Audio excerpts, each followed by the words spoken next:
Are you tired of losing critical data in a sea of rows? Master conditional formatting in Smartsheet and let colors do the scanning for you. We'll create a rule from scratch. Pick a column, set a condition, choose a format, and apply it. Follow these steps. Navigate to the Smartsheet homepage.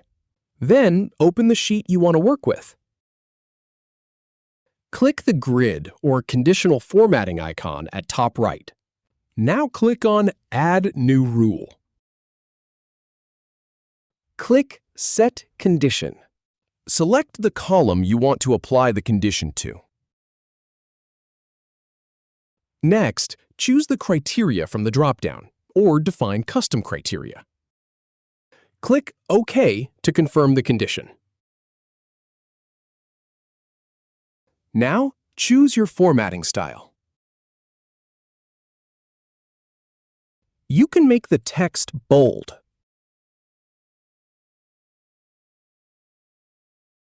or italic, among other options. Finally, click OK to save your rule, and you're all set. If you have any feedback, or if any info is inaccurate, please leave a comment below. We'll do our best to answer or redo the video if needed. Thanks for watching.